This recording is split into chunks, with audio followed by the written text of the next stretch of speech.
Hi గారు, welcome to our channel. ప్రస్తుతం మనతో పాటు దాము బాలాజీ గారు సీనియర్ జర్నలిస్ట్ ఉన్నారు. వారితో ఒకసారి మాట్లాడదాం. సార్ నమస్కారం. సార్ నమస్తే. సార్ జనసేన ఎమ్మెల్యే బొలిశెట్టి శ్రీనివాస్ కొన్ని సంచలన వ్యాఖ్యలు అయితే చేశారు సార్. అంటే నాకు ప్రాణహాని ఉంది, అది కూడా టీడీపీ వాళ్ళ దగ్గర నుంచి, టీడీపీ వాళ్ళు నన్ను చంపేస్తారంటూ కామెంట్స్ అయితే చేస్తున్నాడు. సో ఎందుకు ఇటువంటి కామెంట్స్ చేస్తున్నారు, ఏం జరిగింది, టీడీపీకి జనసేనకు మధ్య, మరి దీనికి సంబంధించి ఏం వివరాలు ఉన్నాయి సార్? బొలిశెట్టి శ్రీనివాస్ ఒక సంచలనానికి తరలేపాడని చెప్పొచ్చు. ఎందుకంటే ఎన్డీఏలో ఆల్రెడీ గందరగోళాలు జరుగుతున్నాయి. జనసేన మీద తెలుగుదేశం దాడులు అనేక చోట్ల జరుగుతున్నాయి. మనం పిఠాపురం చూసాము.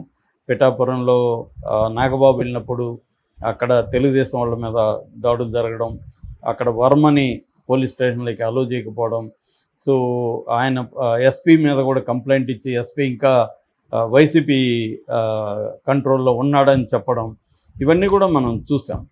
అట్లాగే తెలుగుదేశం వాళ్ళని చంపుకున్న లేటెస్ట్ ఎగ్జాంపుల్ కూడా ముప్పవరపు వీరయ్య చౌదరి ఒంగోలు. ఆయన ఒంగోలులో ఎలా చంపారో మనం చూసాం. దాని వెనక తెలుగుదేశం వాళ్ళే ఉన్నారు అనేది మనం ఆల్రెడీ చెప్పుకున్నాం కూడా స్టోరీ.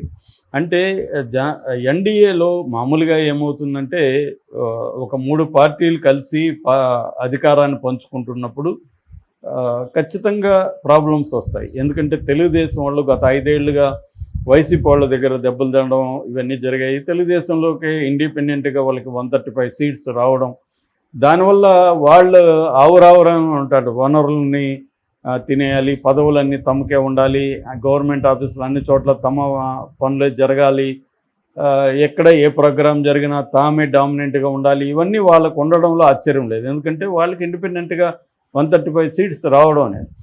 జనసేన తీసుకున్నదే 21 సీట్లు, అది 100% స్ట్రైక్ రేట్తో వచ్చింది. కనీసం ఒక 30 సీట్లు వచ్చి పైన ఉంటే తెలుగుదేశం జనసేన మీద ఆధారపడి ఉంటే జనసేన కొంత వెయిట్ పెరిగి ఉండేది. ఇప్పుడు ఏంటంటే ఏ రకంగానూ తెలుగుదేశం జనసేన మీద ఆధారపడి లేదు. ఓన్లీ చంద్రబాబుకి ఒక భయం ఉంది, ఒంటరిగా నేను మళ్ళీ జగన్ మీద గెలవలేను అని చంద్రబాబు జనసేన మీద డిపెండ్ అయి ఉన్నాడు తప్ప కేడర్కి ఆ ఫీలింగ్ లేదు. సో మనం ఎందుకు ఇతనికి ఎంత ఇంపార్టెన్స్ ఇవ్వాలి, పవన్ కళ్యాణ్కి జనసేన వాళ్ళకి ఎందుకు ఇంపార్టెన్స్ ఇవ్వాలి అనేది వాళ్ళకు ఉంటుంది. జనసేన వాళ్ళు ఏంది, వాళ్ళకి 10 ఏళ్ళు పార్టీ పెట్టి 10 ఏళ్లలో వాళ్ళు ఫైట్ చేసుకుంటే ఇప్పుడు అధికారంకి వచ్చింది. అరే అధికారంలోకి వచ్చి మా నాయకుడు డిప్యూటీ సీఎం, కనీసం మేము ఇక్కడ అధికారికంగా కార్యక్రమాల్లో కూడా పాల్గొనకపోతే మాకు ఇంకేం మర్యాద ఉంటుంది అన్నది వాళ్ళ పరిస్థితి. సో దీనివల్ల గొడవలు అనేవి అనేక చోట్ల అయితే జరుగుతున్నాయి. బట్ అవన్నీ అవుట్ ఆఫ్ కంట్రోల్ అయితే కాలేదు, ఇప్పటివరకు కంట్రోల్లోనే ఉన్నాయి. ఎందుకంటే ఎవరు కూడా అవుట్ ఆఫ్ కంట్రోల్లోకి వెళ్ళడానికి సాహసించే పరిస్థితి లేదు. గొడవలు పడాలి, మళ్ళీ కలిసి ఉండాల్సిందే. దీన్ని మిత్ర వైరుధ్యం అంటారు. అటువంటి ఒక మిత్ర వైరుధ్యంలోనే నడుస్తుంది.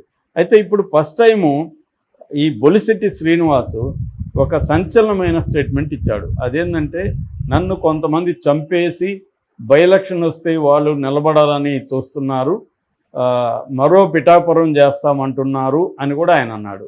ఇది 2 రకాల డ్యామేజింగ్. ఒకటి, ఎవరు చంపాలని చూస్తున్నారు? జనసేన వాళ్ళు అయితే కాదు, తెలుగుదేశం వాళ్ళే. కానీ ఆయన తెలుగుదేశం అనే మాట వాడలేదు, కానీ ఇండైరెక్ట్గా తెలుగుదేశం వాళ్ళు అన్న సెన్స్తోనే మాట్లాడాడు ఆయన. ఎందుకంటే మరో పిఠాపురం అంటే అర్థం ఏంటి? అక్కడ కూడా తెలుగుదేశం జనసేన మధ్య గొడవలు జరుగుతున్నాయి. సో ఇక్కడ అదే జరుగుతుంది. సో ఆయన తెలుగుదేశం వాళ్ళు నన్ను చంపేసి బై ఎలక్షన్లో వాళ్ళు పోటీ చేయాలని ఆలోచిస్తున్నారు, ఇది నేను సహించను. నాకు ఎవరో త్యాగాలు చేస్తే నేను గెలవలేదు. నేను పవన్ కళ్యాణ్ మా నాయకుడు వల్ల, నా వల్ల, నేను చేసిన ఈ నియోజకవర్గానికి చేసిన సేవల వల్లే నేను గెలిచాను అనేది ఆయన అంటున్నాడు. చిన్నగా కొద్దిగా ఆయన బ్యాక్గ్రౌండ్ చూస్తే ఆయన 1981లో యూత్ కాంగ్రెస్తో మొదలైంది ఆయన రాజకీయ జీవితం. యువజన కాంగ్రెస్లో చేరాడు. ఆ తర్వాత 1999లో తాడేపల్లిగూడెం మున్సిపల్ కౌన్సిలర్గా ఉన్నాడు, ఫ్లోర్ లీడర్గా ఉన్నాడు కాంగ్రెస్ తరఫున. ఫస్ట్లో ఆయన కాంగ్రెస్లోనే ఉన్నాడు.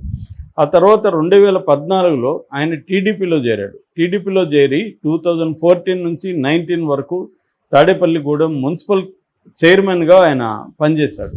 సో ఆయన అప్పటికి కొంత పదవి వచ్చిందని చెప్పచ్చు.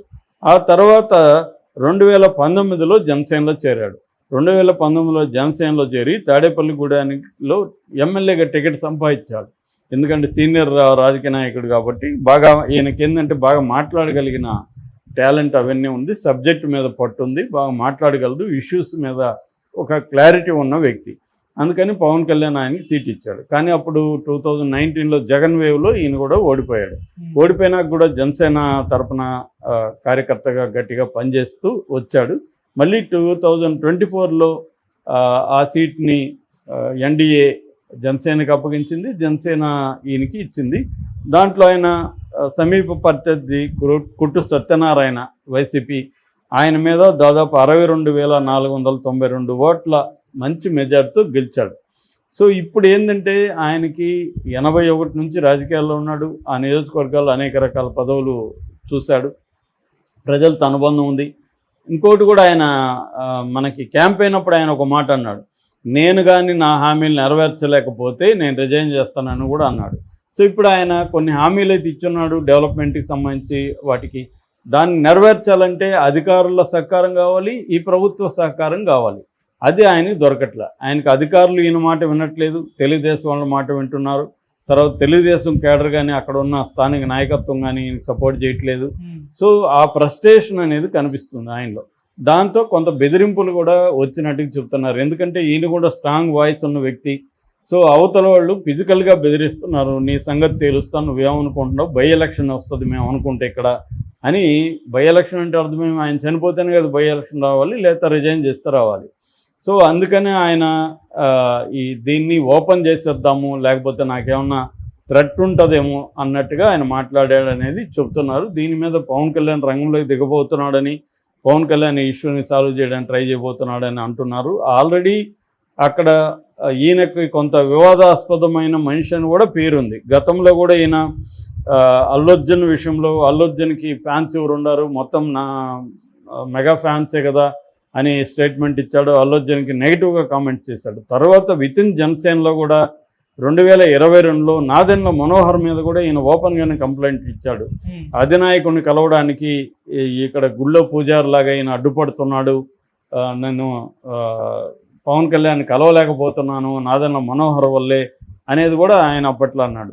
అట్లాగే ఆయన తనని సస్పెండ్ చేశారనే వార్తలు పుట్టిస్తున్నారు కొంతమంది జనసైనికులే.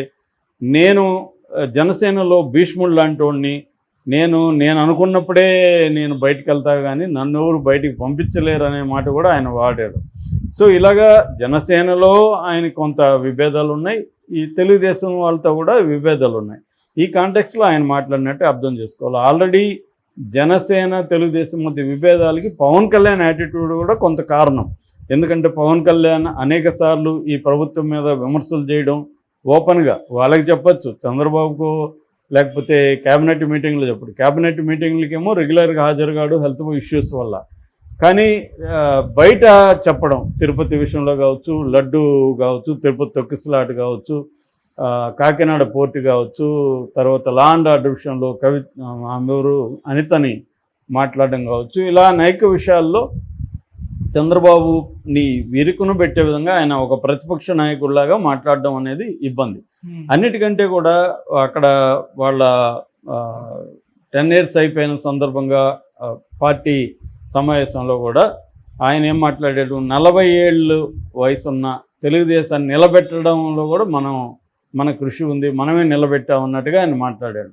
మనం పడిపోయిన వాళ్ళు మనం లేయడమే కాకుండా 40 ఏళ్ళు ఉన్న పార్టీని కూడా నిలబెట్టామన్నాడు. ఇక్కడ చాలామంది నువ్వు కూడా నిలబెట్టడానికి తెలుగుదేశం 130 సీట్లు వచ్చాయి అనేది వీళ్ళ వైపు నుంచి వచ్చింది. సో అట్లాగే నాగబాబు కూడా అక్కడ గెలవడానికి పవన్ కళ్యాణ్ జనసేన కేడరే కారణం అన్నాడు తప్ప తెలుగుదేశం వాళ్ళు కాదు, తెలుగుదేశం వాళ్ళ పేరు ఎత్తలేదు. అలాగా పవన్ కళ్యాణ్తోనూ పార్టీకి ఇబ్బందులు ఉన్నాయి.